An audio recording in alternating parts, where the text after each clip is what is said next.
The stars shimmered in the endless expanse of space, a canvas of twinkling lights that stretched far beyond the imagination's reach. For Robert, this view had become a familiar yet ever-fascinating companion on his countless journeys. A seasoned pilot and explorer, Robert had always felt more at home among the stars than on any planet's surface. The vastness of space, the thrill of the unknown, and the promise of discovery were what kept him going. But this mission, routine as it seemed, was about to become anything but ordinary.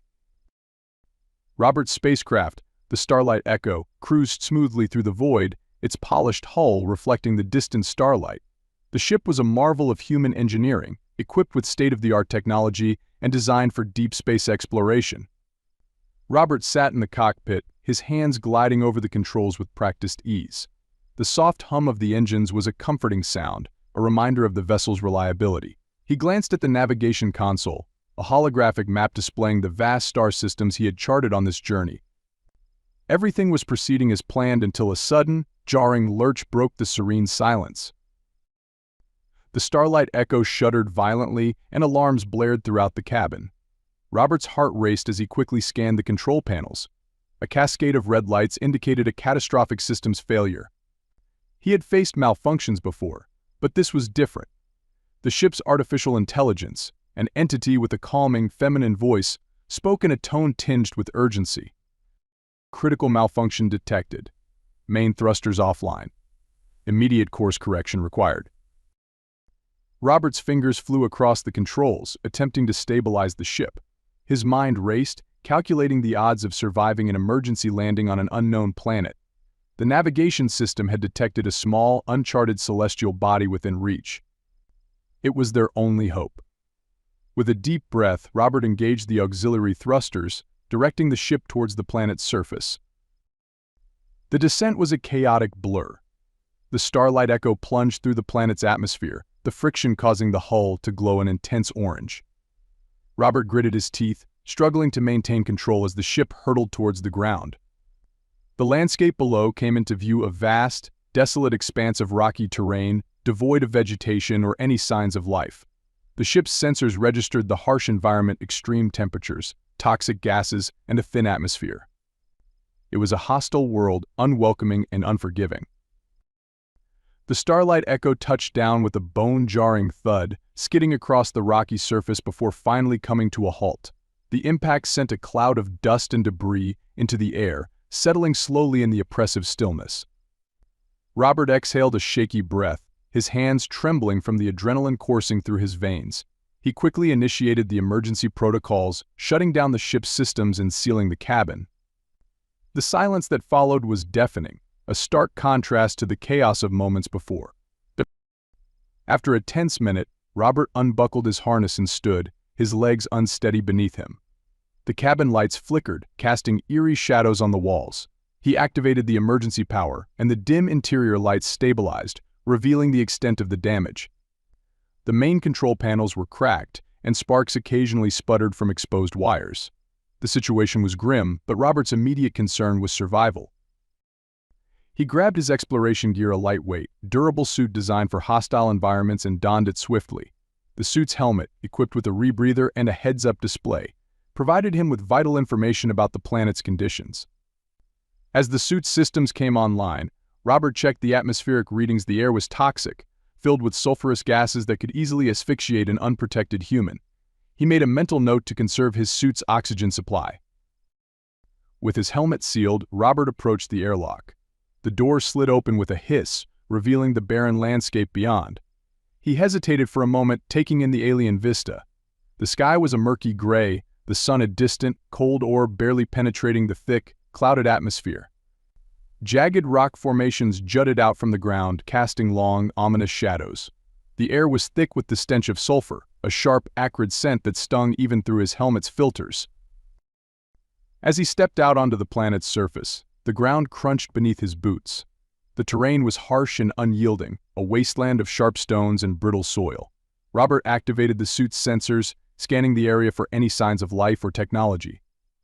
The readings were faint but consistent. Something was emitting an energy signature not far from his position. His curiosity piqued. Robert set off towards the source. The journey was arduous. The landscape was a labyrinth of craggy outcroppings and treacherous ravines, requiring careful navigation.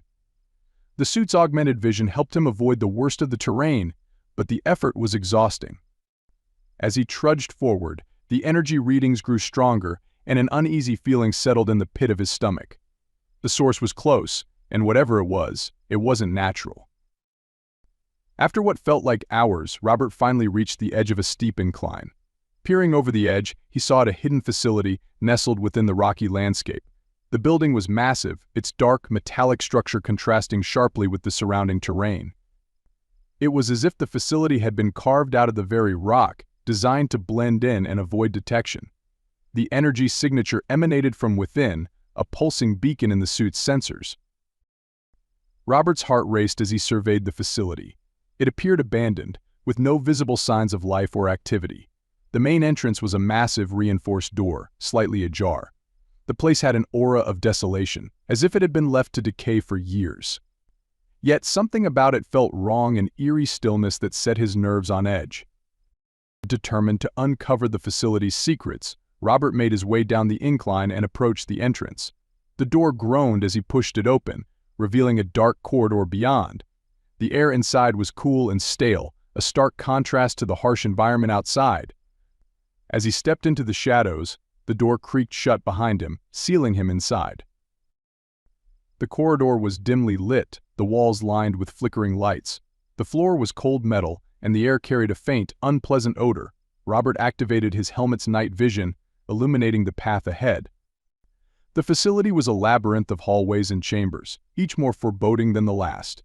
The deeper he ventured, the more oppressive the atmosphere became. It was as if the walls themselves whispered secrets best left forgotten. As Robert continued his exploration, he came across rooms filled with strange machinery and equipment. The technology was advanced, far beyond anything he had seen before. Some of the machines hummed softly, indicating they were still operational. Others were silent, covered in dust and grime. It was clear that this place had been abandoned in haste, with no regard for what was left behind. The silence was broken only by the sound of his footsteps and the occasional creak of the facility settling. Robert's mind raced with questions. What was this place? Who built it? And for what purpose? The answers seemed just out of reach, hidden in the shadows of this enigmatic structure. He felt a growing sense of unease, a gnawing suspicion that he was not alone. Suddenly, a faint noise echoed through the corridor, a distant, muffled cry. Robert froze, straining to listen. The sound was faint, almost imperceptible, but unmistakable. It was the sound of someone or something in distress. His heart pounded in his chest as he followed the noise, his mind racing with possibilities. Could it be survivors, or perhaps something more sinister?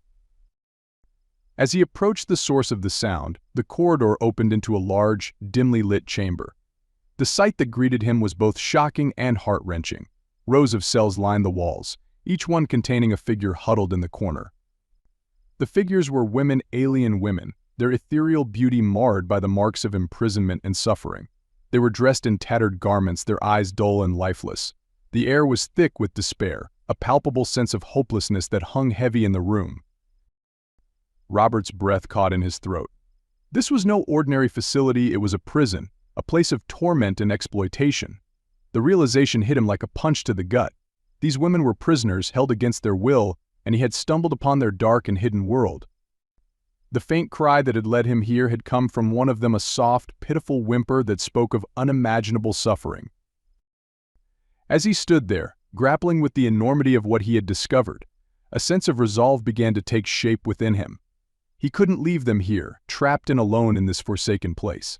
He had to do something, anything, to help them. The thought of turning his back on these women, of leaving them to their fate, was unbearable.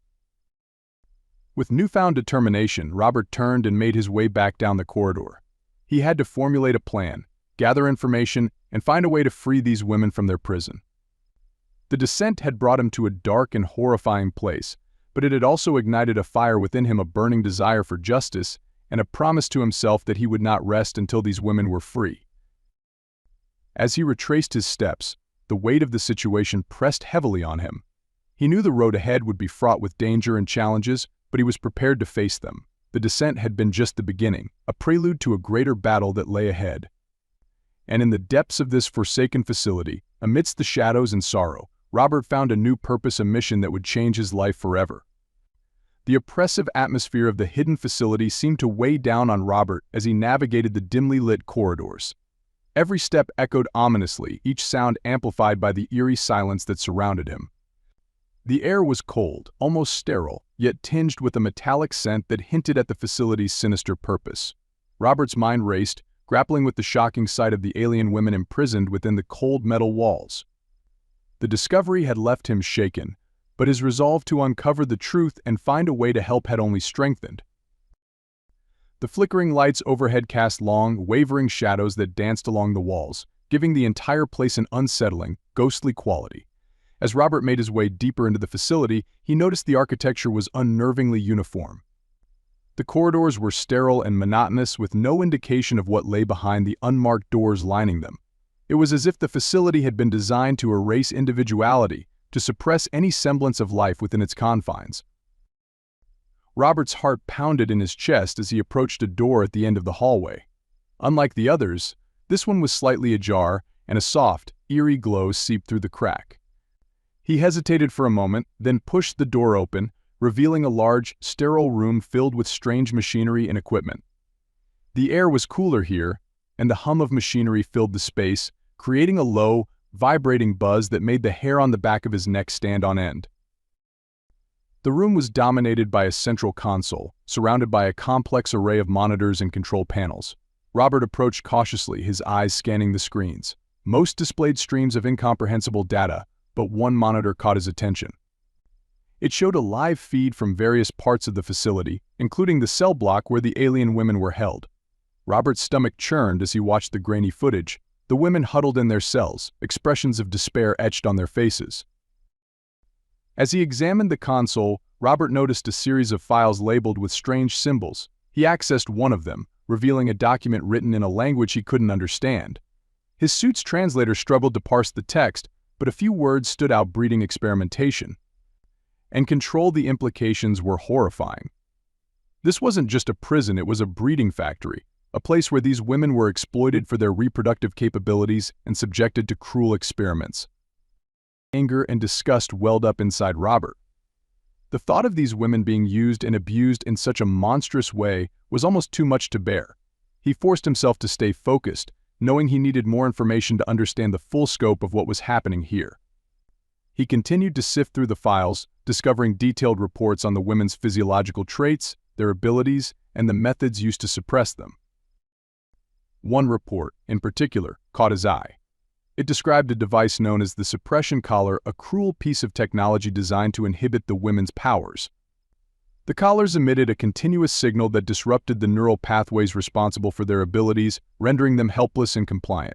The reports described the use of these collars as necessary to maintain control and ensure the success of the breeding program. Robert clenched his fists, a deep sense of revulsion coursing through him. The cold, clinical language of the reports did nothing to mask the horror of the situation. He could only imagine the suffering these women had endured, their powers stripped away, their bodies used as mere vessels. The thought made him sick, but it also fueled his determination. He couldn't leave them here, trapped in this nightmare. As he delved deeper into the system, Robert discovered schematics of the facility.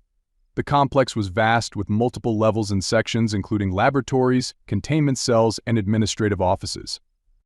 The schematics also revealed the presence of a heavily guarded central chamber, marked as Control Center. If he wanted to disable the facility's systems and free the women, that would be his primary target. But getting there wouldn't be easy. The facility was equipped with advanced security measures, including surveillance cameras, automated turrets, and a contingent of armed guards. Robert's training as a pilot and soldier had prepared him for many things, but infiltrating a heavily fortified facility was a daunting task. He needed a plan, and he needed allies. Robert's thoughts turned to the women he had seen in the cell block. They were the key to his plan. He couldn't do this alone, he needed their help. But first, he had to find a way to disable the suppression collars and free them from their cells. He searched through the files for any information on how the collars operated. After a few tense minutes, he found what he was looking for: a detailed diagram of the control mechanism. The collars were controlled remotely from the control center, But there was also a manual override in each cell block, hidden behind a security panel. A sense of urgency gripped him. He had to act quickly before anyone noticed the breach in the system. He memorized the schematics, then exited the room and made his way back to the cell block. The corridors seemed to stretch endlessly, each turn and junction a mirror image of the last. The uniformity of the design was disorienting, but Robert's instincts guided him. Finally, he reached the cell block. The air was heavy with a sense of despair, the quiet sobs and murmurs of the women a haunting reminder of their suffering. Robert approached the security panel, concealed behind a metal plate. He pried it open, revealing a series of wires and a small keypad. His hands worked quickly, deftly bypassing the security protocols. With a final, decisive press of a button, the cell doors slid open with a soft hiss.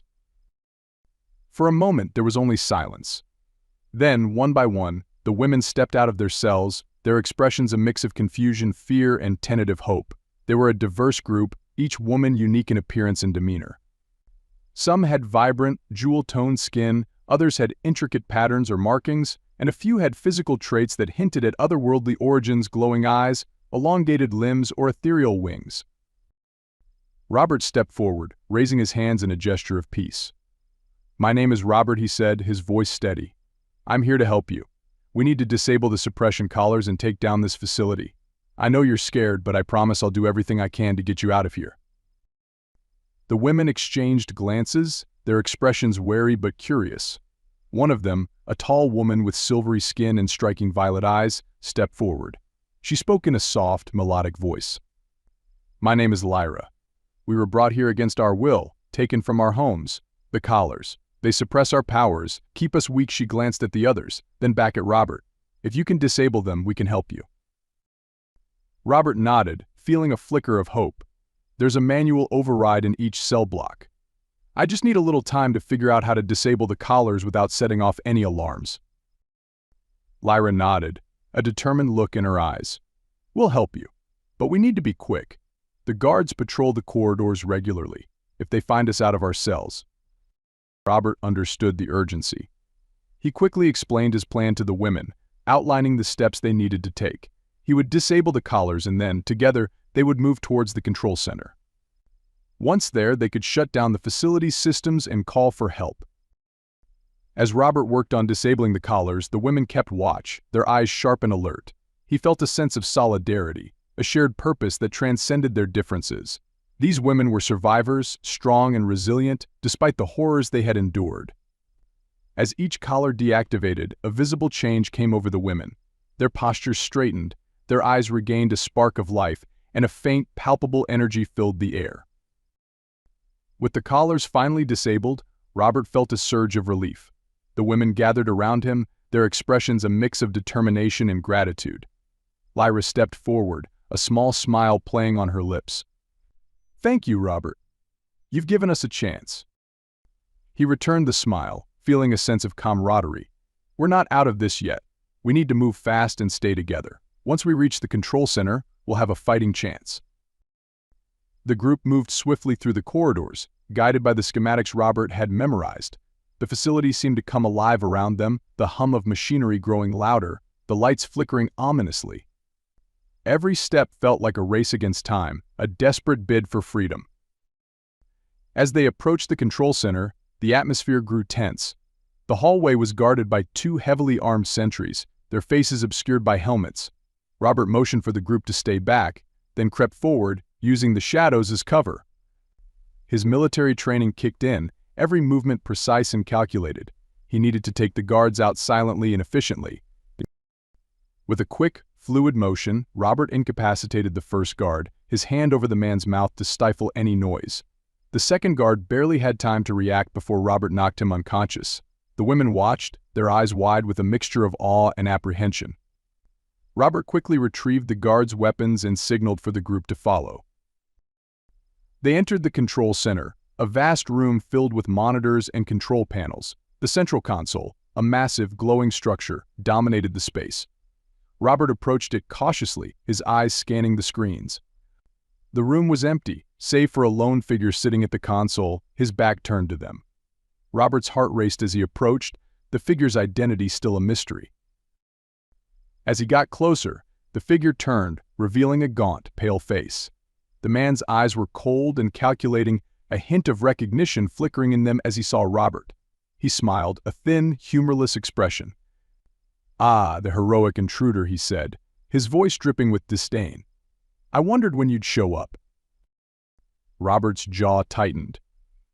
"Who are you? Why are you doing this?" The man chuckled, a hollow sound. "Names are unimportant. What matters is the mission. These women are valuable assets, resources to be utilized for the greater good." Robert felt a surge of anger. "They're not assets, they're people. You're exploiting them, using them for some twisted purpose." The man's smile widened. "You misunderstand. The universe is a harsh place, and survival requires sacrifices. These women possess unique traits, gifts that can be harnessed for the benefit of many. Their suffering is a small price to pay." Robert's hands clenched into fists. He glanced at the women, their faces reflecting a mix of fear and defiance. He knew he had to act fast. Without another word, he lunged at the man, pinning him to the ground. The women moved quickly, disabling the console and accessing the facility's systems. As the man struggled beneath him, Robert felt a sense of grim satisfaction. The tables had turned, and now they had the power to end this nightmare. The women worked efficiently, shutting down the facility's security systems and disabling the suppression collars. The lights flickered, then dimmed, signaling the facility's imminent shutdown. Robert released the man, who lay on the ground, gasping for breath. He turned to the women who had gathered around the console. Lyra's fingers flew over the controls, her expression focused and determined. Finally, she looked up, a triumphant smile on her face. "It's done," she said. "The facility is offline, the collars are disabled, and the guards are locked out." A wave of relief washed over Robert. They had done it. The facility's grip on these women was broken, and their path to freedom was clear. But as they stood there, the reality of their situation set in. They were still stranded on a hostile planet, with limited resources and no way to communicate with the outside world. Robert looked at the women, their faces lit with a mix of hope and uncertainty. He knew their journey was far from over. They had taken the first step towards freedom, but there was still a long road ahead. Together, they would have to find a way off this planet, expose the horrors of the facility, and seek justice for the crimes committed against them. As the group gathered their bearings, Robert felt a sense of purpose and resolve. They had faced the darkness and emerged stronger, united by their shared struggle. And as they prepared to leave the facility behind, Robert knew one thing for certain: they would not rest until they had found a way to bring this injustice to light and ensure that such horrors would never be repeated. With a final glance at the now darkened control center, Robert led the women out of the facility and into the unknown, ready to face whatever challenges lay ahead. The descent into darkness had brought them together, and now, together, they would rise above it. The air outside the facility was cold and sharp, a stark reminder of the inhospitable environment they now faced. As Robert and the women emerged from the darkened interior, the harsh landscape of the planet stretched out before them, desolate and unyielding. The sky was a muted gray, casting a pallor over the rocky terrain. The group huddled together, their breaths visible in the frigid air, each person feeling the weight of their newfound freedom alongside the daunting reality of their situation. Lyra, with her striking violet eyes, stood at Robert's side, surveying the barren landscape. The other women, diverse in appearance and demeanor, gathered around, their expressions a mix of relief and anxiety. They had escaped the immediate horrors of the facility, but they were far from safe. The facility's overseers and the syndicate they served would undoubtedly seek to recapture them. Robert knew they had to act quickly, but they also needed a plan. The first priority was finding shelter and securing a means of communication. The facility's power grid and systems had been disabled, but there might still be a way to send a distress signal. Robert motioned for the group to follow him, and they began their trek across the rocky landscape, the facility looming behind them like a dark specter. The ground was uneven and treacherous, forcing them to move cautiously. The oppressive silence of the planet was broken only by the crunch of their footsteps and the occasional gust of wind. As they walked, Robert noticed the women's physical states. Many of them were weak and malnourished, their bodies showing signs of the harsh treatments they had endured. His heart ached for them, but there was little time for sympathy. They needed to find safety and supplies. The group continued in silence, each lost in their thoughts, the weight of their collective trauma palpable. After some time, they came upon a cluster of rocky outcroppings, forming a natural shelter against the biting wind. It was not much, but it offered some protection. They settled down, the women huddling together for warmth. Robert scanned the horizon, his mind racing with possibilities. They were on an uncharted planet with no apparent resources and no way to contact the outside world. Yet, the determination in the women's eyes gave him hope. They had survived the facility, they could survive this. Lyra approached him, her expression serious.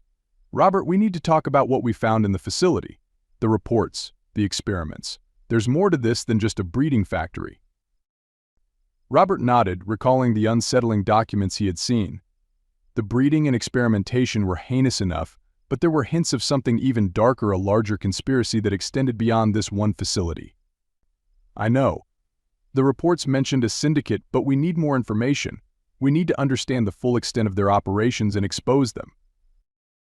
One of the other women, a slender figure with luminous, silver hair and pale blue skin, stepped forward. "I'm Yara," she introduced herself, her voice soft but steady.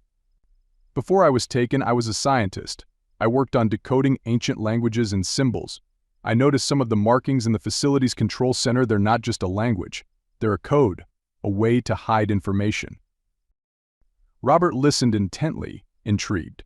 Yara continued, "If we can access those files again, I might be able to decode them. They could contain information about the syndicate's operations, maybe even their headquarters. But we need to be careful. If the syndicate finds out we're onto them, they'll stop at nothing to silence us." A murmur of agreement rippled through the group. The idea of going back into the facility was daunting, but the potential rewards were too great to ignore. Robert knew it was a risk, but it was one they had to take. "All right," he said, looking around at the women. "We'll go back in, but we need to be smart about it. We'll gather as much information as we can and get out quickly." The women nodded, their expressions resolute. Despite their fear, there was a collective sense of purpose. They were not just fighting for their freedom but for justice in the hope of stopping the syndicate from inflicting similar suffering on others. With the plan set, Robert led the group back toward the facility, their steps filled with determination. As they approached the facility's entrance, the air grew colder, the shadows longer. The once bustling complex now stood silent, an abandoned relic of its former purpose. Robert cautiously led the way, his senses on high alert. They re-entered the facility, moving quietly through the darkened halls. The silence was unsettling, amplifying every sound, every creak of the metal underfoot. They reached the control center without incident, and Yara immediately set to work. Her hands flew over the console, bypassing the disabled systems and accessing the hidden files. The others stood guard, their eyes scanning the room for any signs of danger. The tension was palpable, every moment stretched taut with anticipation. Minutes passed, each one feeling like an eternity. Finally, Yara let out a triumphant sound. "I've got it," she exclaimed, her eyes wide with excitement. "The files, there's a lot here, but I managed to decrypt some of the more critical information. The syndicate isn't just running breeding factories. They're involved in a galaxy-wide operation, trafficking beings with unique abilities. They use the factories to breed new generations and experiment on them to enhance their powers." The revelation hit them like a tidal wave. The scale of the syndicate's operations was staggering. It wasn't just about exploitation, it was about creating a network of superpowered individuals, likely for nefarious purposes. Robert's mind reeled at the implications. This was beyond anything they had imagined. Yara continued, her voice hushed with urgency. "There's more.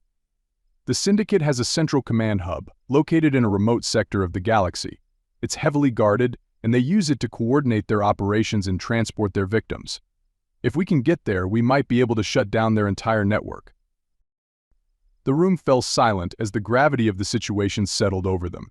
They had stumbled upon a vast conspiracy, a dark underworld hidden from the rest of the galaxy. The weight of their discovery was immense, but so was the opportunity to bring it all crashing down. Robert felt a surge of determination. They had the chance to do something truly heroic, to strike a blow against a powerful and malevolent force. But they couldn't do it alone. They needed allies, resources, and a plan.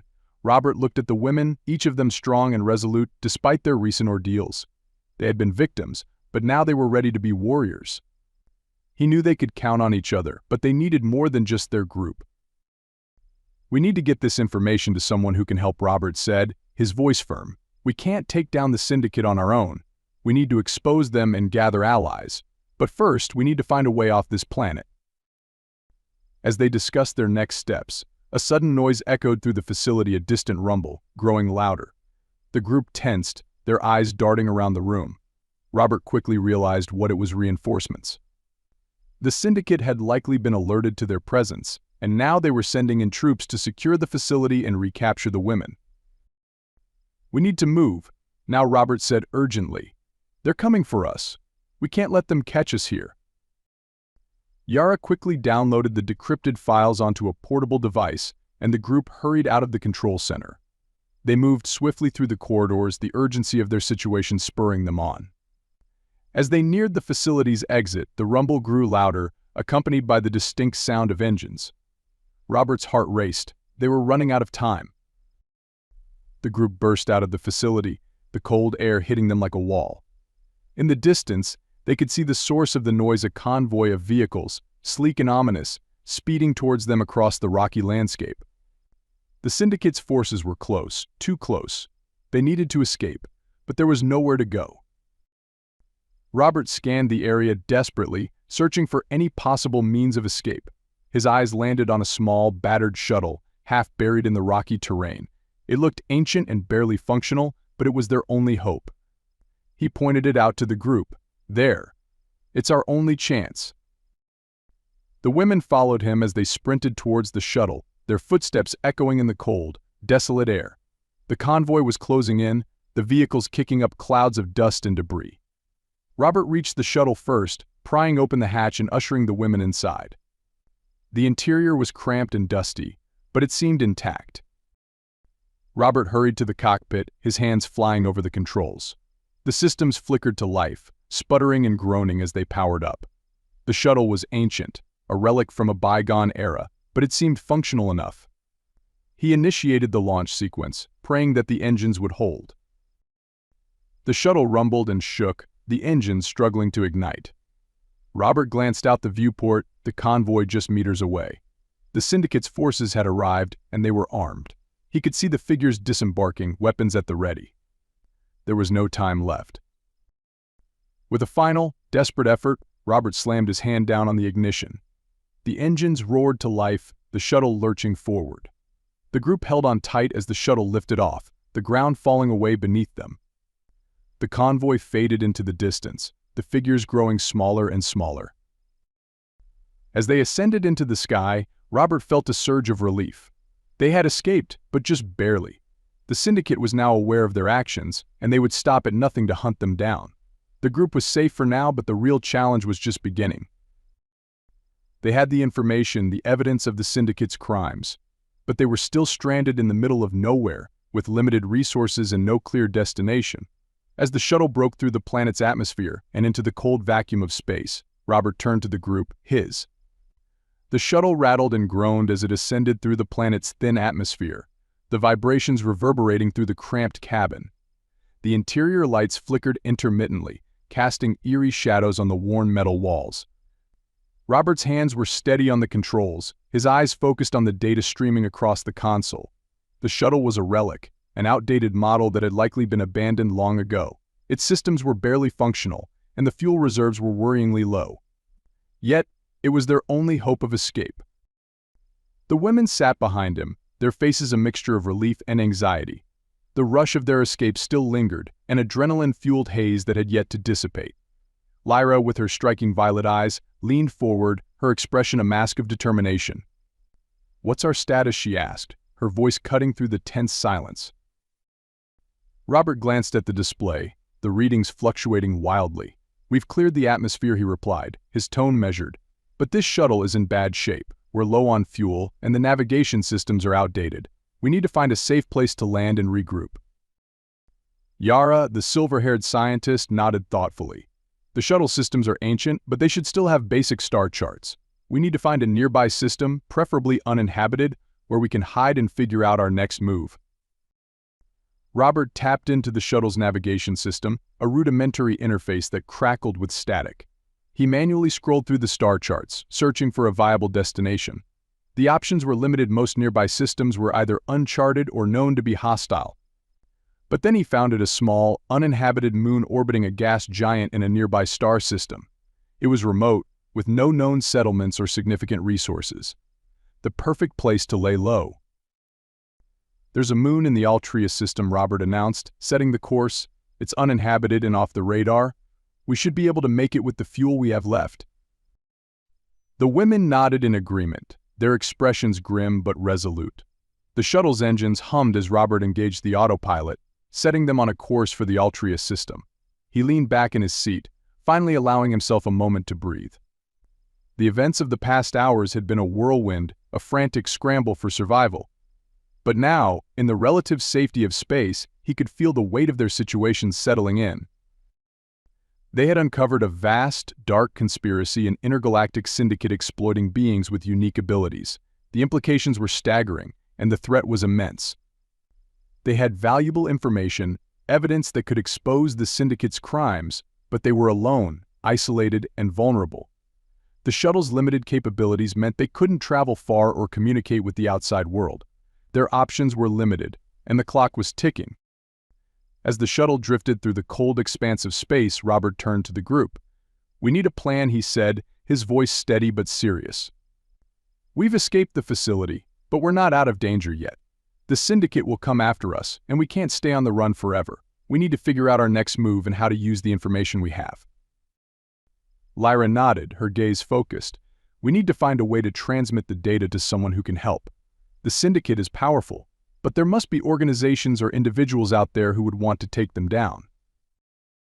Yara chimed in, her tone thoughtful. "We need to be strategic. The syndicate likely has deep connections and resources. If we expose them recklessly, they could bury the evidence and retaliate against us. We need allies, people who can protect us and ensure the truth gets out." A silence settled over the group as they considered their options. The reality was grim. They were up against a powerful enemy with far-reaching influence. But they also had something invaluable: the truth. Robert knew they needed to be smart, to think several steps ahead if they wanted to survive and make a difference. As the shuttle continued its journey, Robert's mind raced with possibilities. They needed to find a secure location, somewhere they could safely transmit the data and plan their next move. The Altria moon was a temporary refuge, but they couldn't stay there indefinitely. They needed to think beyond survival. They needed to strike back. After what felt like hours, the shuttle finally entered the Altria system. The gas giant loomed large on the view screen, a swirling mass of vibrant colors. Its moons orbited serenely, small and inconspicuous. Robert guided the shuttle towards the designated moon, a barren, rocky sphere bathed in the gas giant's faint glow. The landing was rough, the shuttle's engines straining as it touched down on the uneven surface. The craft shuddered to a halt, and the engines powered down with a final, exhausted sigh. The group disembarked, stepping onto the moon's rocky terrain. The air was thin, the gravity weak, but it was a safe haven at least for now. They set up a makeshift camp near the shuttle, using what little supplies they had. The cold was biting, the atmosphere harsh, but they were free. For the first time in what felt like an eternity, they could breathe without the shadow of the facility looming over them. As they settled in, Robert gathered the group around. "We need to assess our resources and capabilities," he began, his voice steady. "Our priority is to secure communication with the outside world. We need to find someone who can help us take down the syndicate and protect us from their reach." Lyra nodded, her expression serious. "We have the data, but we need to transmit it securely. The syndicate likely monitors most major communication channels. We need a secure line, something off the grid." Yara added, "The shuttle systems are basic, but they might have an old distress beacon. If we can modify it, we could send a message to a specific location or individual. It's a long shot, but it might work." Robert considered their options. The situation was precarious, but they had to take risks. The syndicate's reach was vast, but they couldn't control everything. There had to be someone out there willing to help, someone they could trust. He thought back to his past missions, the contacts and allies he had made along the way. There were people who owed him favors, people who had fought against corruption and injustice, but reaching them would be a challenge. As they discussed their options, a sudden realization struck Robert. The data Yara had decrypted the syndicate's operations, their trafficking network. It was all too detailed, too precise. It wasn't just information, it was a roadmap, a guide to their entire operation. And if they had that, they might also have the means to dismantle it. "We have a unique opportunity here," Robert said, his voice filled with a newfound resolve. "We don't just have evidence of their crimes, we have a chance to hit them where it hurts. If we can find their central hub, we could expose them and cripple their operations. But we'll need help, and we'll need to be careful." The group listened intently, their expressions a mix of determination and concern. The risks were enormous, but so were the potential rewards. They had escaped the facility, but the battle was far from over. They were fighting against a shadowy enemy, an enemy that thrived on secrecy and fear. But they had something powerful on their side: the truth. As the group continued to plan, Robert felt a renewed sense of purpose. They were no longer just survivors, they were rebels, warriors fighting against a dark and oppressive force. The road ahead was uncertain, filled with dangers and challenges. But they were united, bound by their shared experience and their determination to see justice served. The moon's cold, barren landscape stretched out around them, a stark contrast to the warmth and camaraderie of their group. They had faced darkness and emerged stronger, and now they stood at the precipice of a new journey. A journey that would take them into the heart of the syndicate's operations, into the very core of the conspiracy that sought to exploit and destroy. As they prepared for the challenges ahead, Robert knew they couldn't afford to fail. The stakes were too high, the cost of failure too great. They were fighting for themselves, for the countless others who had suffered at the hands of the syndicate, and for the hope of a better, freer galaxy. With the plan set and their resolve steeled, the group settled in for the night, the cold air filled with the promise of a new dawn. They were ready to face whatever came next, ready to fight for justice and freedom. And as the stars twinkled overhead, Robert felt a quiet confidence settle over him. They had a long road ahead, but they were not alone. Together, they would rise above the darkness and light the way for others. In the cold, silent night of the Ultria moon, the group found solace in each other's presence, their hearts and minds united by a common purpose. They had escaped the shadows, but their fight had only just begun. And with the truth as their weapon, they were ready to face the challenges that lay ahead. The cold, barren landscape of the Ultria moon seemed to stretch endlessly in every direction, a stark expanse of gray and white under the dim light of the distant gas giant. The harsh conditions and lack of atmosphere made it a desolate place, yet for Robert and the women, it was a sanctuary, temporary but precious. The group huddled together near the shuttle, a small fire crackling at their center, providing a semblance of warmth against the biting cold. They had managed to scavenge enough supplies from the shuttle's emergency kits to sustain themselves, but their situation remained precarious. As the days passed, the initial adrenaline of their escape began to wane, giving way to a deeper understanding of their reality. They were marooned on an inhospitable moon, with limited resources and no immediate means of contacting the outside world. The realization of their isolation brought a sobering clarity, but it also fostered a sense of unity among them. Strangers thrown together by circumstance, they found themselves bound by a shared purpose and a growing camaraderie. Robert took the opportunity to get to know the women better. Each one had a story, a past filled with both light and shadow. Their resilience in the face of adversity was a testament to their strength, and Robert felt a deep admiration for them. They had been victims of a cruel and exploitative system, yet they carried themselves with grace and determination. He knew that their bond would be crucial in the days to come as they prepared to take on the syndicate. One evening, as they gathered around the fire, Lyra began to speak. Her voice, soft and melodic, carried a weight of experience and wisdom. "I was taken from my home planet of Selvora," she said, her violet eyes reflecting the flickering flames. "We are a peaceful people, known for our psionic abilities. The syndicate saw us as valuable assets, a resource to be exploited. They captured me and others, using us for our powers and abilities." The group listened in rapt silence, the crackling of the fire the only sound. Lyra continued, her expression distant. "They suppressed our abilities with those collars, but they couldn't suppress our spirits. We communicated telepathically, sharing our stories, our hopes, and our fears. It was our way of resisting, of holding on to our identities in a place that sought to erase them." Yara, the silver-haired scientist, nodded. "I come from a world rich in knowledge and technology," she said, her voice tinged with a hint of pride. "The Syndicate coveted our advancements, our understanding of ancient technologies. They captured me and my colleagues, hoping to extract our knowledge for their own gain. They forced us to work on their projects, to decipher ancient scripts and unlock hidden powers." Robert felt a pang of anger and sorrow as he listened to their stories. The Syndicate's cruelty knew no bounds, exploiting the unique traits of each species for their own nefarious purposes. Yet, despite the horrors they had faced, these women remained strong, their spirits unbroken. It was a testament to the resilience of life, the indomitable will to survive and resist. As the night wore on, more stories were shared. Each woman had a unique background, a different culture and history.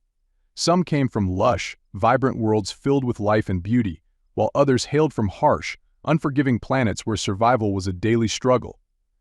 Despite their differences, they found common ground in their shared experience of captivity and exploitation. The bonds they formed in the facility, and now on this moon, grew stronger with each passing day. Robert shared his own story, telling them about his life as a pilot and explorer. He spoke of the countless missions he had undertaken, the distant worlds he had visited, and the people he had met along the way. He told them about the thrill of discovery, the beauty of the cosmos, and the sense of purpose he found in exploration. But he also spoke of the darker side of his work, the corruption, the greed, and the exploitation he had witnessed. He had seen firsthand the lengths to which powerful entities would go to maintain control and profit at the expense of others. The group listened intently, their expressions thoughtful. They understood all too well the darker side of the galaxy, having lived through it themselves. But there was also a sense of hope, a belief that they could make a difference.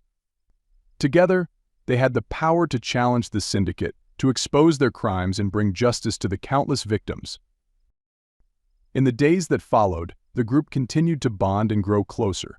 They shared their knowledge and skills, teaching each other about their respective cultures and abilities.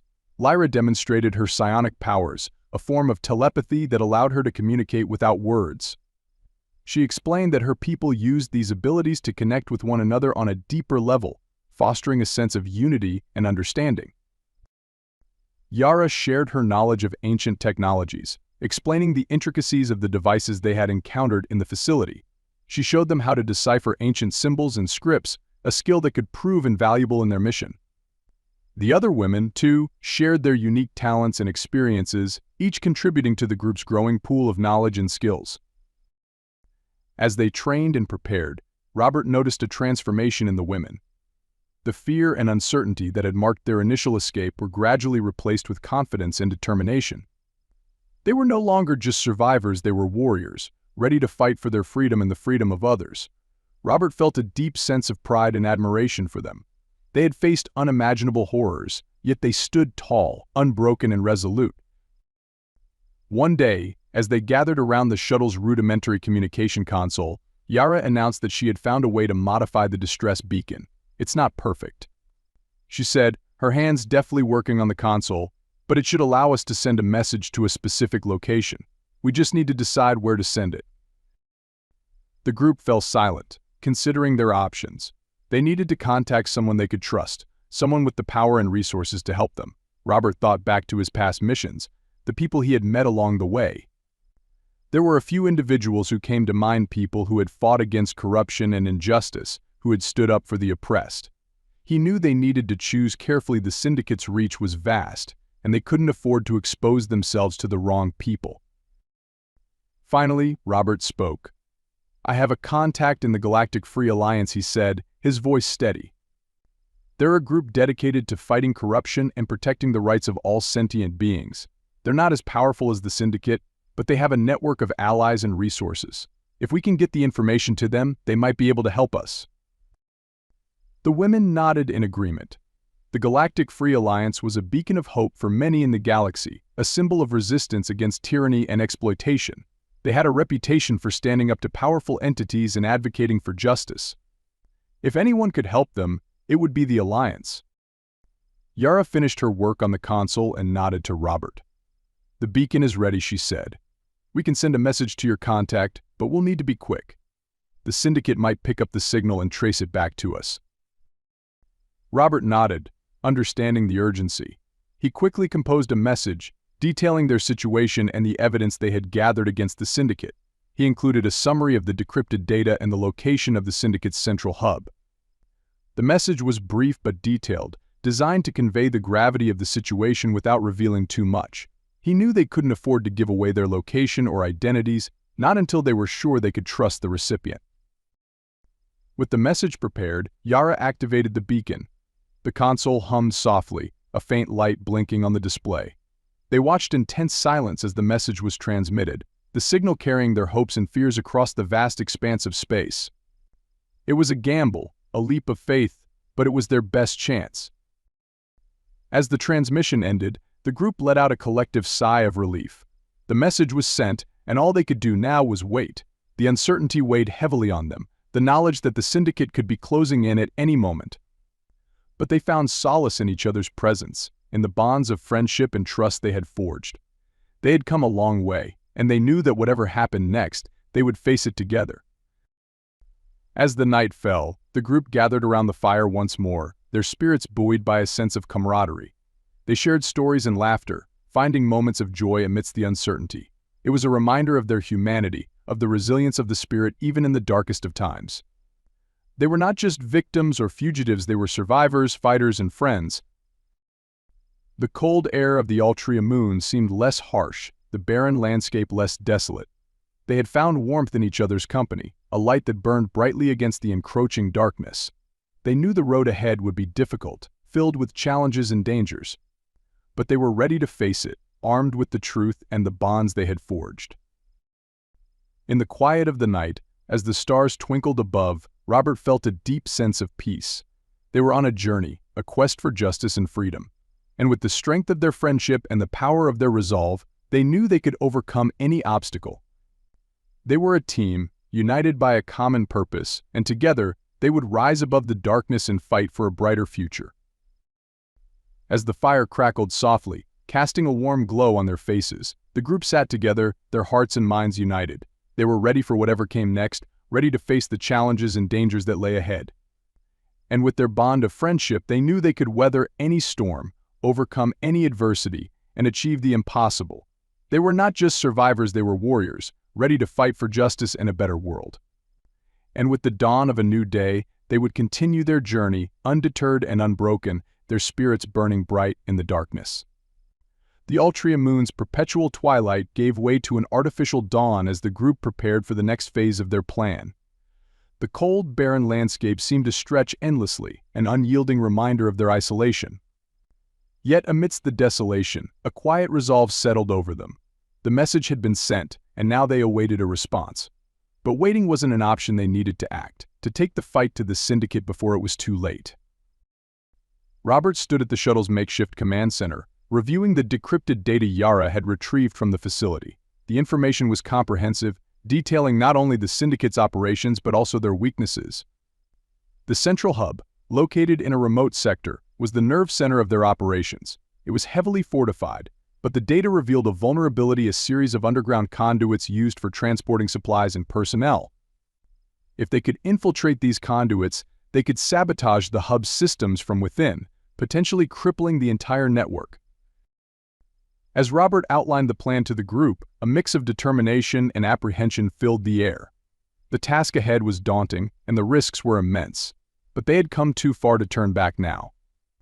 They knew the syndicate would be relentless in hunting them down, especially after the message they had sent. Their only option was to strike first and strike hard. Lyra stepped forward, her expression resolute. "We've faced worse," she said, her voice steady. "We've survived the facility and escaped their clutches. We can do this. We have to do this." The others nodded in agreement, their faces reflecting the same determination. They had become a close-knit unit, bound by their shared ordeal and a common purpose. Each of them had a role to play in the mission, and they were ready to face whatever dangers lay ahead. As they prepared to depart, Robert checked the shuttle systems one last time. The vessel was old and barely functional, but it would have to do. He double-checked the coordinates for the syndicate's hub and set the autopilot. The journey would be perilous, but they had no choice. The hub was their only chance to strike a decisive blow against the Syndicate and potentially cripple their operations. The shuttle lifted off from the moon's surface, the engines sputtering and groaning. The group watched as the barren landscape fell away beneath them, the harsh environment giving way to the cold expanse of space. The tension was palpable, each moment filled with anticipation and uncertainty. They knew the stakes were high, and the consequences of failure were dire. But they were united in their resolve, determined to see the mission through. The journey to the hub was uneventful, the shuttle navigating through the vastness of space with a quiet efficiency. The group used the time to review the plan, going over every detail and contingency. They knew the hub would be heavily guarded, with security measures in place to prevent unauthorized access. But they also knew that the element of surprise was on their side. The Syndicate would not expect a direct attack, especially from a group of fugitives. As they approached the hub, the shuttle's sensors picked up a faint energy signature. The hub was hidden within a dense asteroid field, a natural barrier that provided additional protection. The group maneuvered the shuttle carefully, navigating through the field with precision. The asteroids loomed large, their jagged surfaces casting long shadows in the dim light of the distant stars. It was a treacherous path, but they pressed on, their determination unwavering. Finally, the hub came into view. It was a massive structure, a sprawling complex of interconnected modules and towers. The exterior was sleek and imposing, a stark contrast to the rugged asteroids surrounding it. The hub's defensive systems were visible, a network of automated turrets and sensor arrays designed to detect and neutralize any threat. It was a formidable fortress, but they had a plan. Robert guided the shuttle towards the coordinates they had obtained from the data. The conduits were located beneath the hub, accessible only through a hidden entry point. The entry was small and well concealed, designed to blend in with the surrounding terrain. It was a calculated risk, but they had no other choice. They needed to get inside and disable the hub's systems from within. The shuttle landed softly on a small asteroid near the entry point. The group disembarked, their movements cautious and deliberate. The air was thin and the gravity was weak, but they had prepared for this. They donned their spacesuits, the suit systems activating with a soft hum. The suits were equipped with stealth technology, designed to mask their presence from the hub's sensors. It was their best chance of going undetected. Robert led the way, his eyes scanning the terrain for any signs of movement. The others followed, their steps silent and purposeful. They reached the entry point without incident, the small hatch blending seamlessly with the asteroid's surface. Robert activated the entry mechanism, the hatch sliding open with a faint hiss. They entered the conduit, the narrow passageway stretching out before them. The conduit was dark and cold, the walls lined with pipes and cables. It was a stark contrast to the sleek exterior of the hub, a hidden underbelly that spoke of the Syndicate's clandestine operations. The group moved cautiously, their senses on high alert. They knew that the hub's defenses were sophisticated, and any misstep could alert the guards to their presence.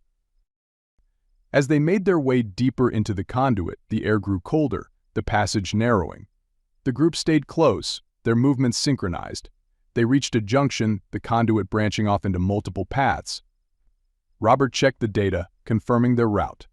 They needed to reach the central control room, the nerve center of the hub's operations. From there, they could disable the hub's systems and initiate the sabotage. The group pressed on, their progress slow but steady. They encountered several security checkpoints, each one more elaborate than the last, but Yara's knowledge of the Syndicate's technology proved invaluable. She bypassed the security measures with ease, her fingers dancing over the controls with practiced precision. The group's confidence grew with each success, their determination bolstered by their progress. Finally, they reached the central control room. The door was heavily reinforced, a final barrier protecting the hub's core systems. Robert took a deep breath, his heart pounding in his chest. This was at the moment of truth. He motioned for the group to take their positions, each person ready for the final push. Yara approached the door, her expression focused. She connected her datapad to the control panel, her eyes scanning the display. The door's security protocols were complex, but she was confident in her abilities. She began the decryption process, the seconds ticking by in agonizing silence. Suddenly, the door slid open with a soft click. The group tensed, their eyes darting to the control room beyond. It was a large circular chamber filled with monitors and control panels. The room was empty, the only sound the faint hum of machinery. The group entered cautiously, their eyes scanning the room for any signs of danger. Robert approached the central console, his hands steady on the controls. He activated the systems, the monitors flickering to life. The data they had obtained from the facility was accurate. This was the hub's nerve center, the control point for their entire operation. Robert quickly accessed the hub's systems, his fingers flying over the controls. As he worked, the others took up defensive positions, their eyes on the entrances to the room. They knew that their presence wouldn't go unnoticed for long. The hub's security systems were sophisticated, and it was only a matter of time before the guards realized something was amiss. But they were prepared, ready to face whatever came their way. Robert worked quickly, bypassing the hub's security protocols and accessing the core systems. He disabled the hub's defenses, shutting down the turrets and sensor arrays. He then initiated a data transfer, sending the hub's records to a secure location. It was a risky move, but they needed the evidence to expose the syndicate's crimes.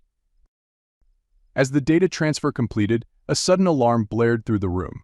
The group tensed, their eyes darting to the monitors. The hub's security systems had detected the breach, and the guards were on their way.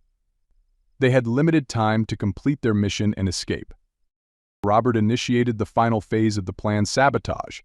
He accessed the hub's power grid, overloading the systems and setting a countdown for a controlled explosion. The explosion would cripple the hub, disrupting their operations and buying the group enough time to escape. It was a dangerous gambit, but it was their only option. The countdown began, the seconds ticking away with a relentless urgency. The group gathered at the room's exits, their eyes scanning the corridors for any signs of movement. The tension was palpable, each moment filled with anticipation and fear. Suddenly, the door to the control room burst open, a group of armed guards pouring in. The group reacted instantly, engaging the guards with precision and skill. Robert and Lyra took up defensive positions, their blasters firing with deadly accuracy. Yara and the others provided cover, their movements coordinated and efficient. The room erupted in chaos, the sound of blaster fire and shouting filling the air. The group fought with a fierce determination, their resolve unshaken. They had come too far to fail now, and they were determined to see the mission through. As the battle raged on, the countdown continued, the seconds ticking away. The group held their ground, their movements a blur of motion and energy. The guards were relentless, but the group fought back with equal ferocity. They were outnumbered, but they had the advantage of surprise and determination. Finally, the countdown reached 0. The room was bathed in a blinding light as the explosion rocked the hub.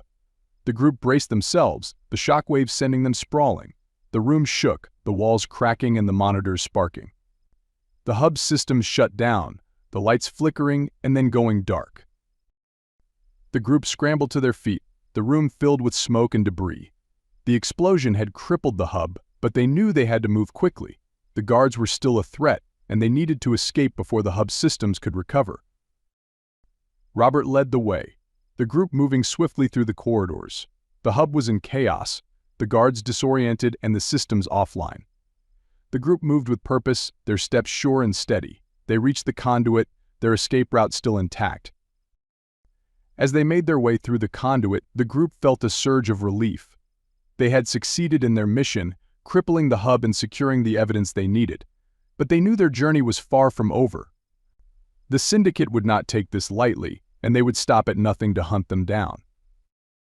The group reached the shuttle, their breaths heavy and their bodies tired. They boarded quickly, the engines sputtering to life. The shuttle lifted off, the hub's damaged exterior fading into the distance. They had escaped, but the road ahead was still uncertain. As the shuttle sped away from the hub, the group took a moment to catch their breath. They had faced incredible odds and emerged victorious, but they knew the fight was far from over. The syndicate would retaliate, and they needed to be prepared for whatever came next. Robert looked around at the group, his heart filled with pride and admiration.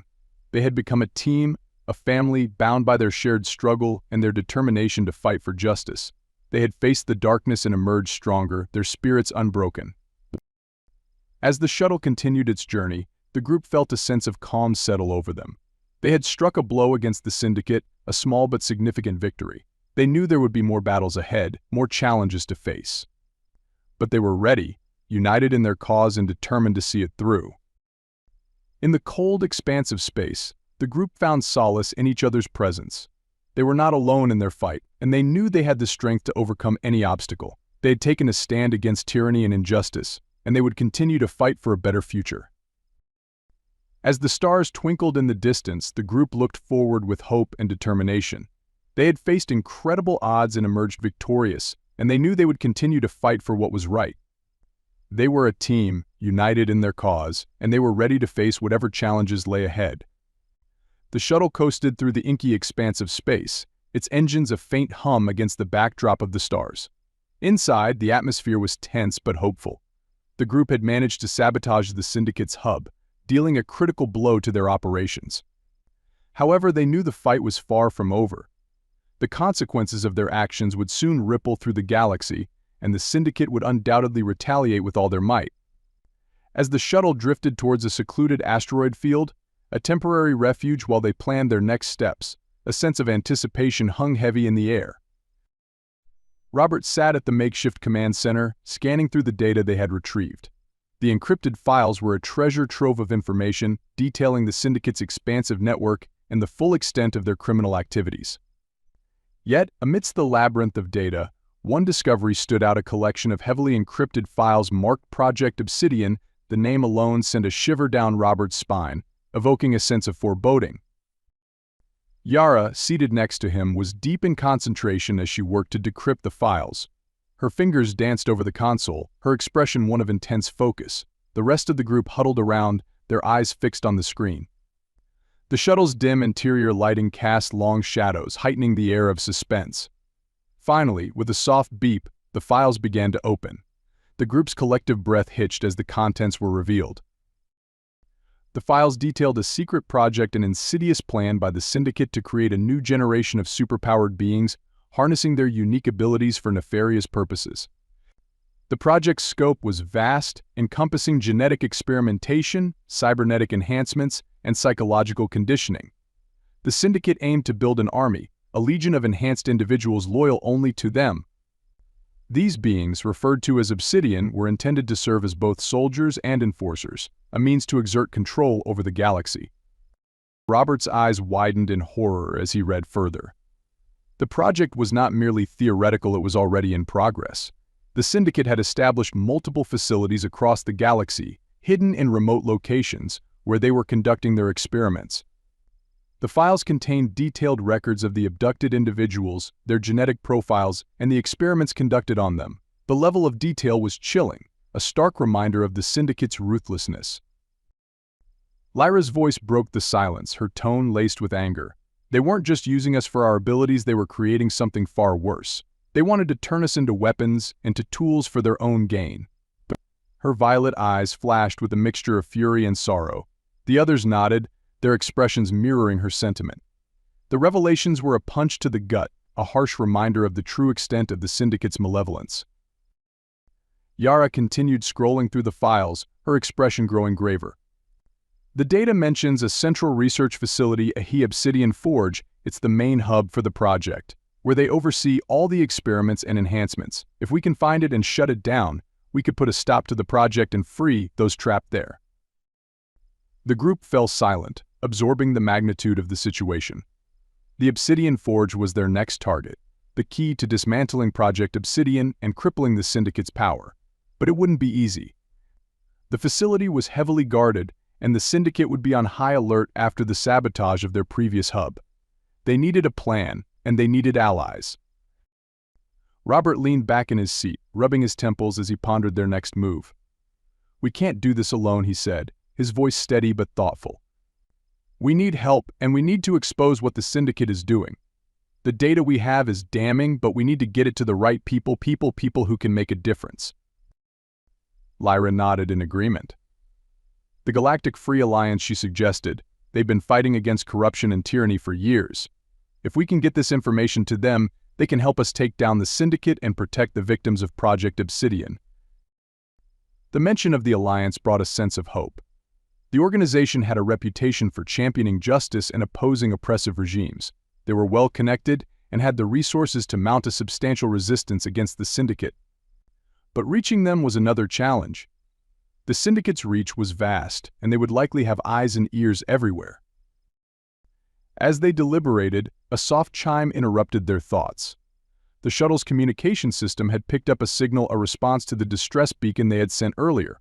The group exchanged tense glances, their hearts pounding with a mix of anticipation and apprehension.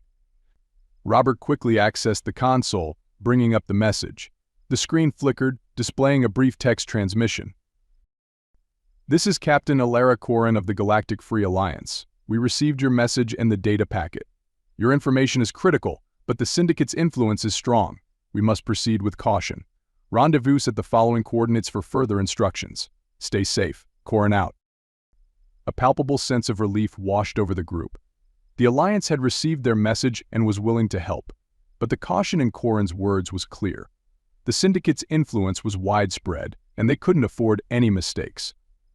The coordinates provided were in a remote sector, far from the Syndicate's known territories, a perfect location for a covert meeting. Robert nodded, a sense of purpose settling over him. "All right, let's prepare. We have a lot of ground to cover, and we need to stay under the radar. The Syndicate will be looking for us, and we can't afford to be found." The group quickly set to work, preparing the shuttle for the journey. Yara continued to safeguard the decrypted data, ensuring it was securely stored and ready for transfer. Lyra and the others checked their equipment and supplies, making sure they were ready for any situation. There was a quiet determination in their movements, a shared understanding of the stakes involved. As the shuttle entered hyperspace, the group gathered in the main cabin. The stars outside blurred into streaks of light, the familiar sensation of faster-than-light travel washing over them. It was a moment of relative calm, a brief respite from the tension and danger that had defined their journey so far. Robert took the opportunity to address the group, his voice steady but earnest. "We've come a long way, and we've faced incredible odds. But we can't let our guard down. The Syndicate will stop at nothing to protect their secrets and maintain their power. We're not just fighting for ourselves. We're fighting for all the victims of their crimes. We need to stay focused and work together." The group nodded in agreement, their expressions resolute. They understood the gravity of the situation and the challenges ahead. They had uncovered a dark and dangerous conspiracy, and now they had a chance to expose it and bring about change. But they couldn't afford any missteps. The Syndicate was a formidable enemy, and any mistake could have catastrophic consequences. As the shuttle continued its journey, the group fell into a quiet routine. They checked their equipment, reviewed the data, and discussed potential strategies. There was a sense of camaraderie among them, a bond forged in the crucible of their shared experiences. They had faced danger and adversity together, and they had emerged stronger and more united. Finally, the shuttle exited hyperspace, dropping into the designated coordinates. The rendezvous point was an unassuming asteroid field, a perfect hiding place for a covert meeting. As the shuttle maneuvered through the field, the group kept a close watch on the sensors, looking for any signs of the Alliance's presence or the Syndicate's. A soft beep on the console indicated an incoming transmission. Robert quickly answered, the screen displaying a coded message. It was Captain Korin, confirming their arrival and providing instructions for the meeting. The group followed the directions, navigating to a small, hidden docking bay nestled within one of the larger asteroids. The shuttle landed smoothly, the engines powering down with a soft hum. The group disembarked, stepping into the dimly lit docking bay. The air was cold and stale, the walls lined with crates and equipment. As they stood there, the sound of approaching footsteps echoed through the space. A figure emerged from the shadows, a tall woman with sharp features and piercing blue eyes. She wore a dark uniform, the insignia of the Galactic Free Alliance visible on her sleeve. It was Captain Alara Korin, the woman who had responded to their distress beacon. She approached the group, her expression a mix of curiosity and caution. "Welcome," she said, her voice firm but not unkind. "We've been monitoring the Syndicate's activities for some time, but your information sheds new light on their operations. Project Obsidian is a threat we cannot ignore." Robert stepped forward, extending a hand. "Thank you for meeting us, Captain Korin. We appreciate your help. The Syndicate's reach is vast and their influence is strong, but we have evidence that can expose them and put an end to their operations. Corin nodded, shaking Robert's hand. We're aware of the risks. The Syndicate has eyes and ears everywhere, but we're prepared to fight back. The Alliance has been working to build a coalition of allies, people and groups willing to stand against tyranny and corruption. Your information could be the key to rallying support and bringing the Syndicate to justice. The group exchanged glances, a sense of hope and determination filling the air. They had found an ally in the Alliance, a powerful organization dedicated to justice and freedom. It was a significant step forward, but the road ahead was still fraught with danger. Corin led the group to a small meeting room, where a holographic display illuminated the dark space. She activated the display, bringing up a map of the galaxy. We've identified several key locations associated with the Syndicate's operations, she explained. These are their main hubs, where they conduct their experiments and oversee their criminal activities. The Obsidian Forge is their central research facility, the heart of Project Obsidian. If we can shut it down, we can cripple their operations and free those trapped there. Yara stepped forward, her expression serious. We have detailed data on the Forge's layout and security measures. It's heavily fortified, but there are vulnerabilities we can exploit. We need a coordinated effort, a strike team to infiltrate the facility and disable their systems. Corin nodded, her eyes sharp. The Alliance can provide support, but we need to act quickly. The Syndicate will be on high alert after the sabotage at their hub. We can't afford to waste time. As the group discussed their plan, a sense of urgency filled the room. They knew the risks, but they also knew what was at stake. The Obsidian Forge was a symbol of the Syndicate's power, a place where countless lives had been taken and countless more were at risk. Shutting it down would be a significant victory, a blow against the Syndicate's tyranny. The meeting concluded with a renewed sense of purpose. The Alliance would mobilize their forces, coordinating with the group to launch a decisive strike against the Obsidian Forge. It would be a dangerous mission, but it was a mission worth taking. As the group prepared to leave, Corin pulled Robert aside. Her expression was serious, her voice low. I want you to know, Robert, that the Alliance is grateful for your bravery and determination. You've taken on a formidable enemy, and you've done so with honor. But be careful. The Syndicate is ruthless, and they will stop at nothing to protect their secrets. Robert nodded, a steely determination in his eyes. We know the risks, Captain. But we're not backing down.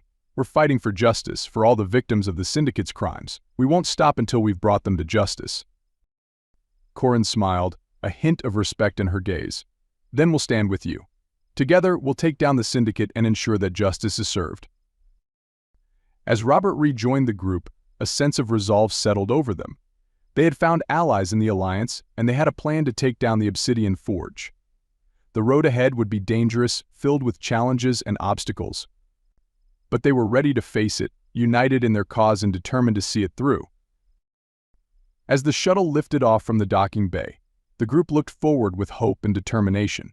They had uncovered dark secrets and faced incredible odds, but they had also found strength in each other and in their allies. They were not alone in their fight, and they knew they had the power to make a difference.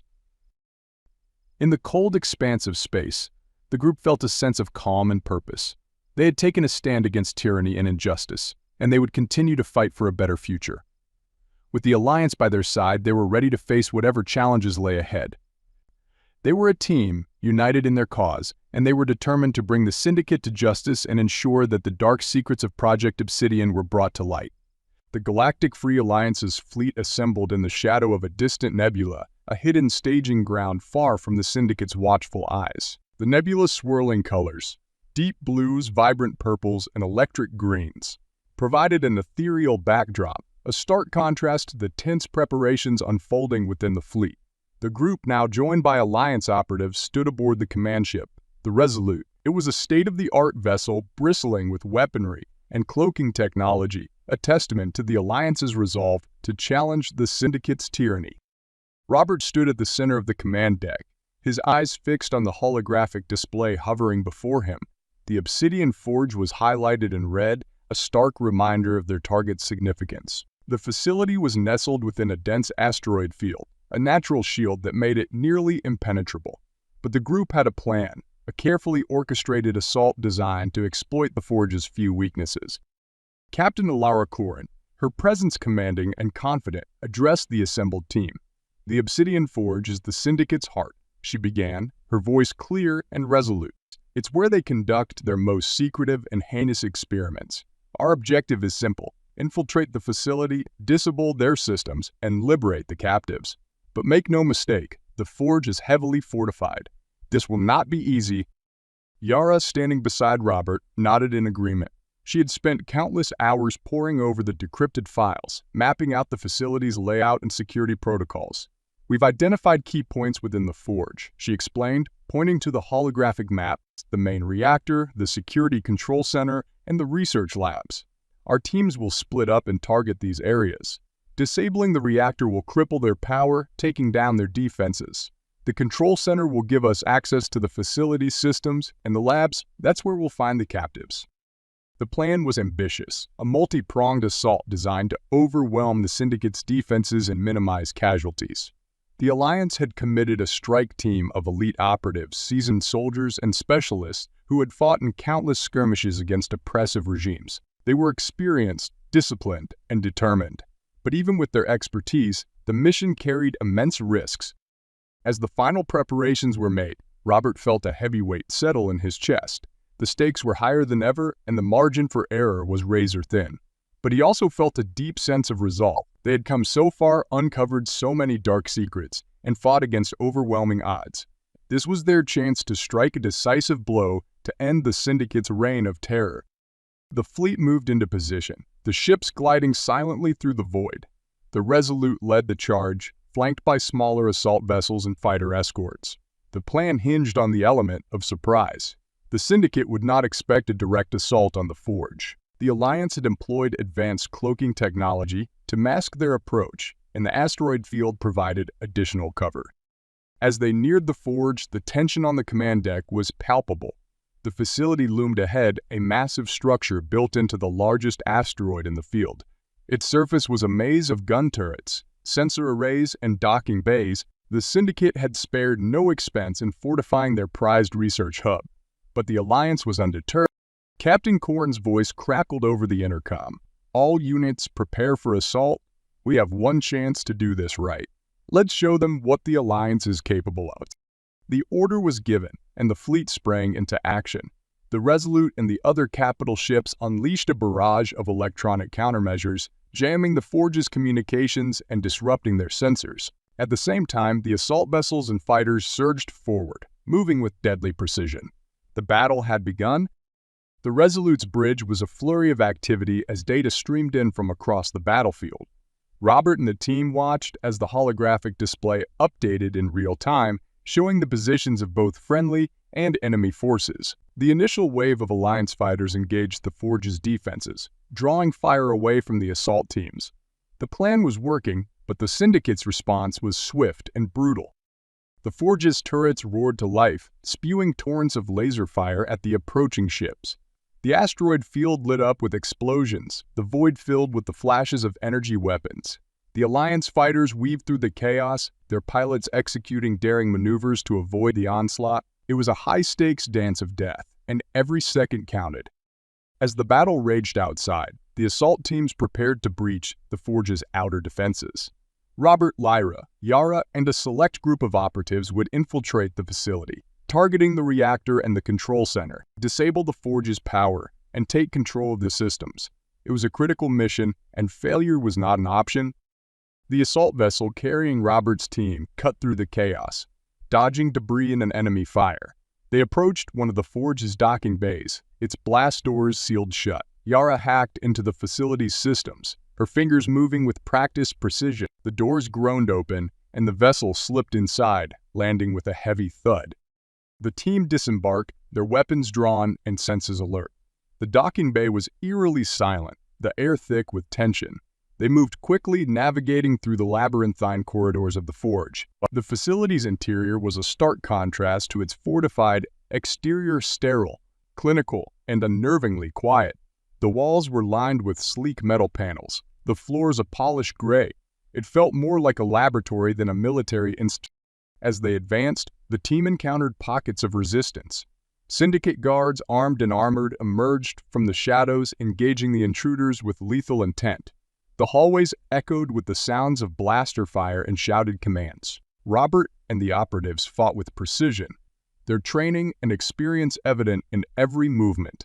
Lyra used her psionic abilities to disorient the guards, her eyes glowing with a faint, ethereal light. Yara provided technical support, hacking into security systems and disabling traps. The group pressed on, their progress marked by skirmishes and brief respites. They reached a junction, the corridor splitting in two directions. Robert turned to the team, his expression grim. "We'll split up here. Lyra, Yara, and I will head to the control center. The rest of you, focus on the reactor. We need to bring their systems down, and we need to do it fast." The team nodded in agreement, their faces set with determination. They understood the gravity of their mission and the importance of their roles. With a final nod, they parted ways, disappearing into the dimly lit corridors. Robert led Lyra and Yara through a series of winding passages, their path illuminated by the flickering lights above. The control center was located deep within the facility, heavily guarded and fortified. As they approached, the sound of machinery grew louder, the hum of servers and processors filling the air. They reached a large reinforced door, the final barrier between them and their objective. Yara quickly accessed the control panel, her fingers flying over the keys. The door's security protocols were complex, but she was prepared. With a soft beep, the door slid open, revealing the control center beyond. It was a vast room, filled with monitors, consoles, and data terminals. The walls were lined with servers, their lights blinking rhythmically. At the center of the room stood a large circular console, the heart of the Forge's systems. The room was not empty. A dozen Syndicate operatives stood ready, their weapons trained on the intruders. The leader, a tall figure clad in sleek, black armor, stepped forward. His face was obscured by a helmet, but his voice was cold and commanding. "You have made a grave mistake coming here," he said, his tone dripping with disdain. "The Syndicate will not tolerate interference in our work." Robert tightened his grip on his blaster, his eyes locked on the leader. "We're here to put an end to your work," he retorted, his voice steady. "Project Obsidian ends today." The leader's helmet tilted slightly, as if amused. "You think you can stop us? The Forge is just one facility. Our reach extends far beyond this place. You can't possibly hope to win." Lyra stepped forward, her violet eyes glowing with intensity. "Maybe not today," she said, her voice resonant with power. "But we will bring you down. One way or another, your tyranny ends." With a flick of his wrist, the leader signaled his operatives to attack. The room erupted in chaos, blaster fire and psionic energy crackling through the air.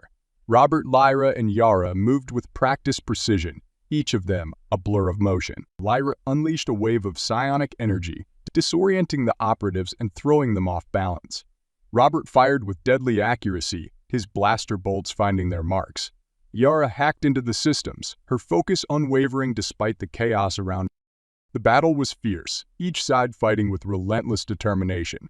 The Syndicate operatives were highly trained, their movements coordinated and efficient, but the group had something they lacked: a deep, unbreakable bond forged through shared hardship and a common goal. They fought not just for survival, but for justice, for the countless lives the Syndicate had exploited and destroyed. As the skirmish raged on, Yara accessed the central console, her hands flying over the controls.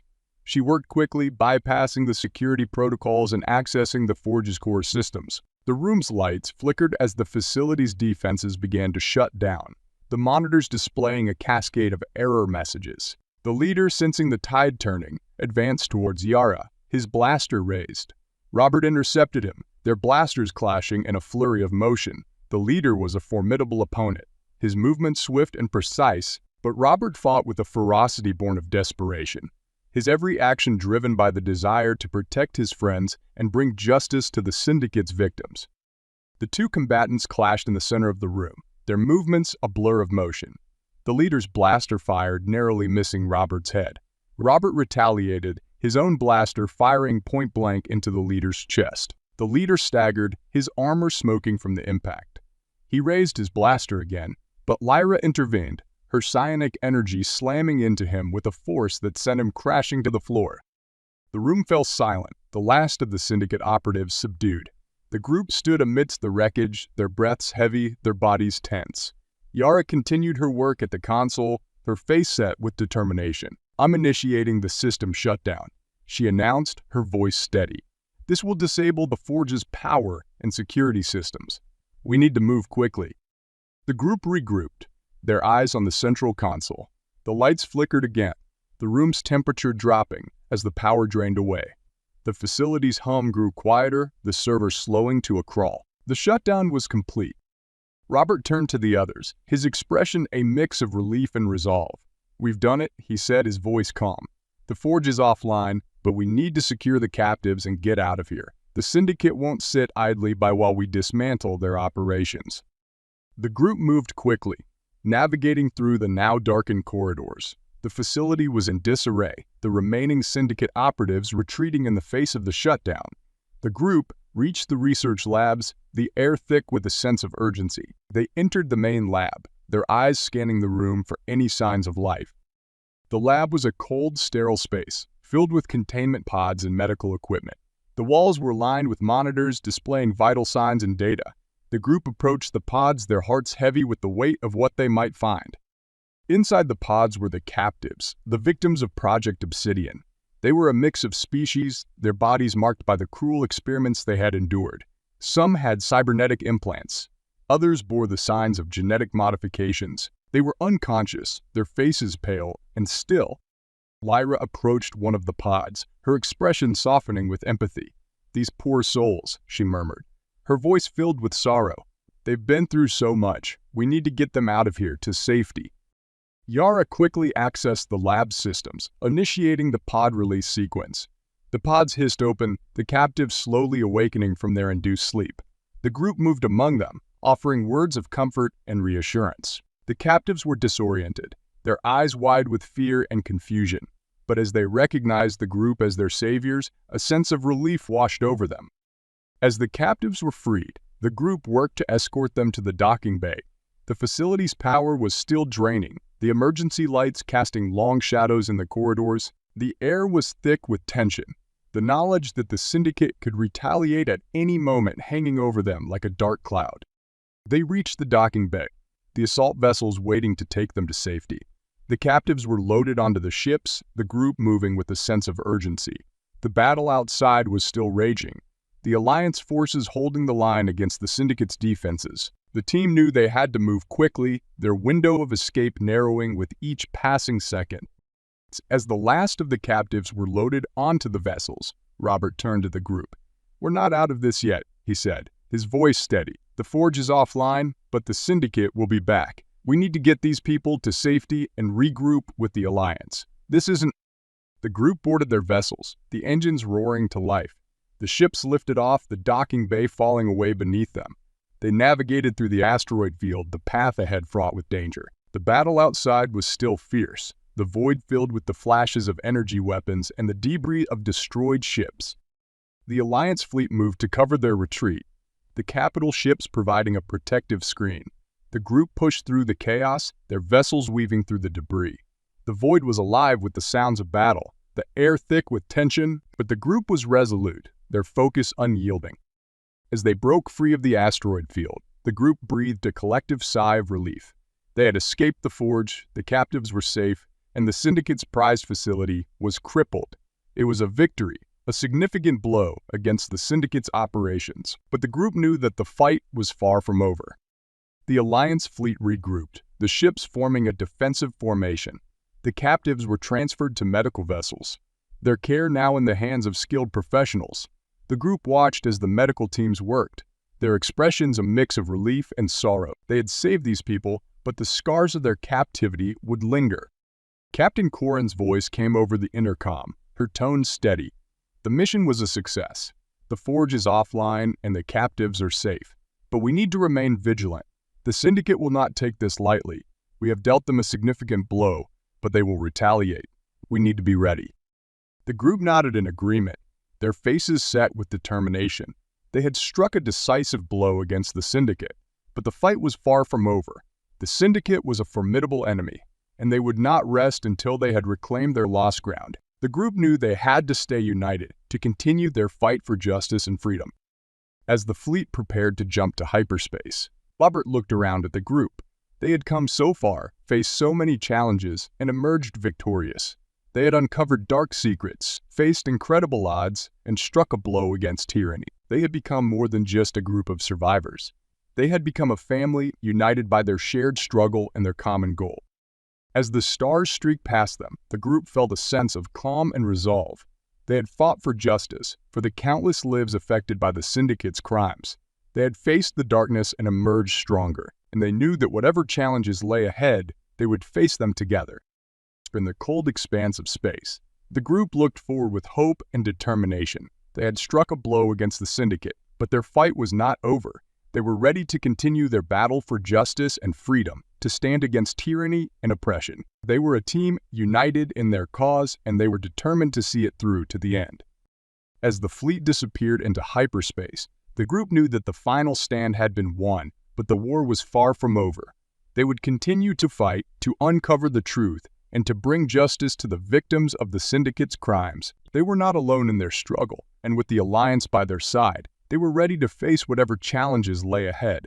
They were warriors united in their cause, and they would not rest until the galaxy was free from the shadow of the Syndicate. The stars settled into their familiar, twinkling constellations as the fleet exited hyperspace. The Galactic Free Alliance's rendezvous point was a remote system, a quiet sector far from the busy trade routes and inhabited worlds. It was a place chosen for its isolation and security, a safe haven where the fleet could regroup and tend to their wounded.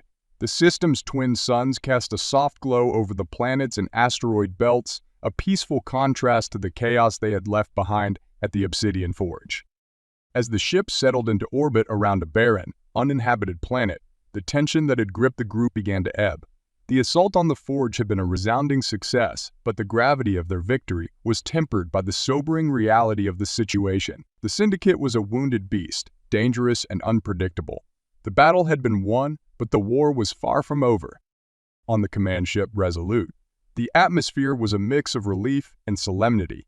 The medical bay was a hive of activity, with doctors and nurses tending to the rescued captives. The group Robert, Lyra, Yara, and the other survivors stood on the observation deck, watching as the medical teams worked tirelessly. The captives had been through a harrowing ordeal, and many were in critical condition, but they were alive, and that was a victory in itself. Robert leaned against the glass, his expression pensive. The weight of their actions and the uncertain future loomed over him. They had struck a blow against the Syndicate, but the path ahead was fraught with challenges. The Syndicate's reach was vast, and they would undoubtedly seek retribution. But for now, they had a moment of respite, a chance to reflect on what they had achieved. Lyra stood beside him, her violet eyes soft with empathy as she watched the rescued captives. "We've given them a second chance," she murmured, her voice barely above a whisper. "A chance to heal, to rebuild their lives. It's more than they had before." Robert nodded, his gaze distant.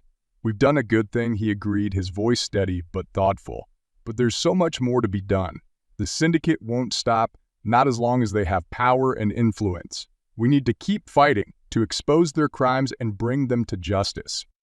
Yara joined them, her expression serious. "The data we recovered from the Forge is critical," she said, her tone matter-of-fact. "It contains detailed information about the Syndicate's operations, their finances, and their connections. With this, we can cripple their network and rally support against them. But we need to act quickly, before they have a chance to recover." As the group discussed their next steps, Captain Alara Korn entered the observation deck. She was a commanding presence, her demeanor confident and composed. She approached the group, her eyes reflecting the same mix of relief and resolve. "The Alliance is ready to assist in any way we can," she said, her voice firm. "We've already begun analyzing the data you recovered. It's a treasure trove of evidence, enough to launch a coordinated effort against the Syndicate. But we need to be strategic. The Syndicate has deep ties and powerful allies. We can't afford to make any mistakes." Robert appreciated Corrin's pragmatism. The Alliance's support was invaluable, but they needed to tread carefully. The Syndicate's influence extended far and wide, and a single misstep could have dire consequences. They needed to rally their own allies, build a coalition strong enough to withstand the Syndicate's wrath. The group continued to strategize, mapping out potential targets and allies. The Syndicate's operations were widespread, but they had identified several key figures and locations that could be leveraged to dismantle their network. It was a daunting task, but the group was resolute. They had faced immense challenges and emerged victorious. They could do it again. As the discussions continued, a soft chime echoed through the ship's intercom. It was a signal indicating that a transmission had been received. The group exchanged curious glances, and Corin activated the nearest console. The screen flickered to life, displaying a message from one of the Alliance's intelligence operatives. "This is Agent Alaric of the Galactic Free Alliance Intelligence Division. We've intercepted communications indicating that the Syndicate's leadership is regrouping. They're planning a counterattack, and they're mobilizing their forces. We need to act fast to prevent them from regaining their footing. Stand by for further instructions." The message was brief but urgent. The Syndicate was already moving to retaliate, and time was of the essence. The group felt a renewed sense of urgency. Their resolve hardening, they had struck a blow against the Syndicate, but now they needed to press their advantage. They couldn't allow the Syndicate to regroup and strike back. Corin turned to the group, her expression serious. "We need to move quickly. The Alliance will support your efforts, but we need to coordinate our actions. We'll launch a coordinated strike against the Syndicate's remaining strongholds, targeting their leaders and key assets. This is our chance to deal a decisive blow and cripple their operations." The group nodded in agreement, their expressions determined. They understood the gravity of the situation and the importance of their actions. They were not just fighting for themselves. They were fighting for all the victims of the Syndicate's crimes. They were fighting for justice, for freedom, and for a better future. As the preparations for the next phase of the operation began, the group took a moment to reflect on their journey. They had come a long way, from the dark corridors of the facility where they had been imprisoned to the vast reaches of space. They had faced danger, uncovered dark secrets, and fought against a powerful enemy. They had formed bonds of friendship and trust, and they had found strength in each other. Lyra turned to Robert, her expression thoughtful. "We've been through so much," she said softly, "but I believe we can do this. We've proven that we're stronger together, that we can make a difference. No matter what happens, I'm glad we're fighting this fight together." Robert smiled, a rare moment of warmth amidst the tension. "I feel the same way," he replied. "We've come a long way, and we've faced a lot of challenges. But we've also made a lot of progress. We've shown the galaxy that the Syndicate isn't invincible, that there are people willing to stand up and fight for what's right." Yara joined them, her expression resolute. "We've uncovered the truth and we've exposed the Syndicate's crimes. Now we need to make sure that justice is served. We need to dismantle their network and bring their leaders to justice. It's not going to be easy, but we have to try." The group shared a moment of quiet solidarity, their thoughts and emotions intertwined. They knew that the road ahead would be difficult, filled with dangers and challenges, but they also knew that they were not alone. They had each other, and they had the support of the Alliance. Together, they could make a difference. As the fleet prepared to jump to hyperspace, the group steeled themselves for the battles to come. They had a mission, a purpose, and a determination to see it through. They were warriors united in their cause, and they would not rest until the Syndicate's power was broken. The stars outside the viewport began to blur as the fleet entered hyperspace, the familiar sensation of faster-than-light travel washing over them. The group felt a sense of calm and focus, their minds clear and their resolve unshaken. They were ready to face whatever challenges lay ahead, ready to continue their fight for justice and freedom. In the cold expanse of space, the group found a sense of peace and purpose. They had fought for justice for the countless lives affected by the Syndicate's crimes. They had faced the darkness and emerged stronger, united by their shared struggle and their common goal. They were not alone in their fight, and they knew they had the power to make a difference. As the fleet hurtled through hyperspace, the group looked forward with hope and determination. They had struck a blow against the Syndicate, but their fight was not over. They were ready to continue their battle for justice and freedom, to stand against tyranny and oppression. They were a team, united in their cause, and they were determined to see it through to the end. In the vastness of the galaxy, the group felt a sense of unity and strength. They had fought for what was right, and they would continue to do so. They were warriors, defenders of justice, and they would not rest until the Syndicate was brought to justice. They knew the road ahead would be difficult, but they were ready to face it together. As the fleet continued its journey, the group felt a deep sense of purpose and resolve. They had uncovered dark secrets, faced incredible odds and struck a blow against tyranny. They had become more than just a group of survivors. They had become a family united by their shared struggle and their common goal. They would continue to fight for justice, for freedom, and for a better future. And with the Alliance by their side, they were ready to face whatever challenges lay ahead. They were not alone in their fight, and they knew they had the power to change the galaxy. As the stars streaked past them, the group looked forward with hope and determination.